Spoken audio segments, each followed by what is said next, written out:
Hi అండి, welcome back to luckydaanvivlogs. నేను ఈరోజు మీకు పాతకాలం అంటే సుమారు ఒక 30 సంవత్సరాల ముందు ఈ వంట అందరి ఇళ్లల్లో రకరకాల పేర్లతో పిలిచినా సరే ఎక్కువగా వాడకంలో ఉండేది.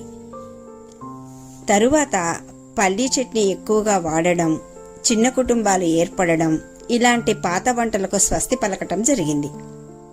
సరే అండి, ఏది ఎలా ఉన్నా ఈ రుచికరమైన దోసలోకి తినడానికి వీలుగా ఈ పాల పడిదం మీకు చూపిస్తాను.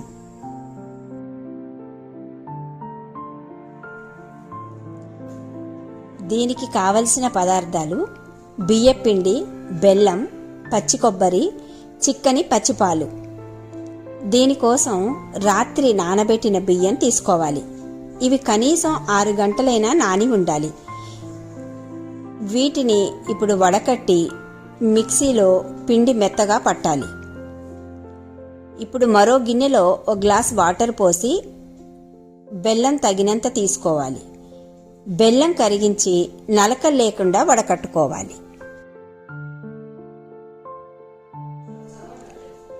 ఇప్పుడు మిక్సీ పట్టిన బియ్యపిండిని తీసుకొని బెల్లం నీటిలో ఉండలు లేకుండా తిప్పుకుంటూ కలుపుకోవాలి.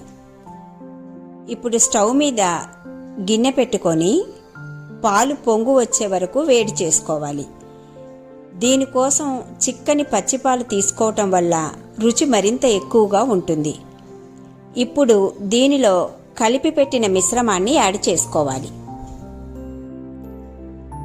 గిన్నె అడుగంటకుండా ఈ మిశ్రమాన్ని తిప్పుతూ కనీసం 10 నుంచి 15 నిమిషాలు ఉడికించాలి. చిక్కగా ఉంటే ఈ మిశ్రమానికి 1 గ్లాస్ వాటర్ యాడ్ చేసుకోండి. ఇలా చిక్కబడిన తరువాత కొబ్బరి తురుము 2 నుంచి 3 స్పూన్ల వరకు వేసుకోవచ్చు. మీకు కావాలి అంటే ఇలాచీ పొడి కూడా యాడ్ చేసుకోవచ్చు. ఇప్పుడు రుచి చూసుకొని మీకు తీపి సరిపోలేదు అనుకుంటే ఇంకొంచెం బెల్లం యాడ్ చేసుకోండి. చివరిగా ఈ మిశ్రమం కాస్త జారుగా ఉండేటట్టుగా చూడాలి. ఇది దోసలోకి తినడానికి చాలా బాగుంటుంది. ఎప్పుడు చట్నీలతోనే కాకుండా అప్పుడప్పుడు ఇలా చేసుకుంటే మన పిల్లలకి పాతతరం వంటలు రుచి చూపించినట్టుగా ఉంటుంది. అలాగే పాలు, పచ్చి కొబ్బరి, బెల్లం అన్నీ ఆరోగ్యానికి మంచివి కదండి. ఇంకెందుకు ఆలస్యం? దోసపిండి రుబ్బండి, పాలపడిదం రెడీ చేయండి. రుచి చూసి మీకు నచ్చితే ఒక లైక్ చేయండి. Thank you for watching.